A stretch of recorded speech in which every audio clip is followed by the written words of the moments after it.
বসে পড়বি জানলে আমি তো ওষুধটা নিয়ে আসলে আমি তোকে দেখাতাম না, আমি আগে তোকে ধরে নিতাম। ওষুধটা দেখার সঙ্গে সঙ্গে তুই এভাবে ঢুকে পড়লি খাটের তলায়। হ্যাঁ,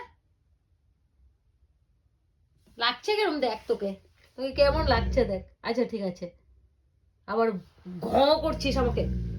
ও মা, পায়ে ব্যথা করছে, দাঁড়া। ও পায়ে ব্যথা তোর, ও পায়ে ব্যথা দিয়েছিস না নাকি তুই? পায়ে ব্যথা দিয়েছিস না আমাকে?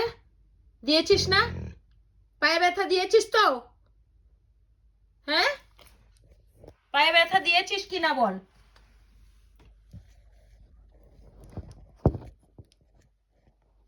তুই পায়ে ব্যথা দিয়েছিস কিনা বল, একটু ওষুধটা এখন লাগাতে, নাহলে পায়ে ব্যথা করছে আমি তোকে কিচ্ছু করতে পারবো না, দৌড়াদৌড়ি ছোটাছুটি করতে পারবো না, পুরো পায়ে ব্যথা কিন্তু। একটু লাগাতে দে, একটু লাগিয়ে দিতে দে। হ্যাঁ, গুড বয়। আরেকটা আরেকটা, আরেকটু। হ্যাঁ, হয়ে গেছে, এই তো হয়েই গেল। তো এত একদম হো হা করার কি আছে? পায়ে ব্যথা বলেছি তখন তো ঠিক লাগাতে দিয়ে দিলি তুই। হুম।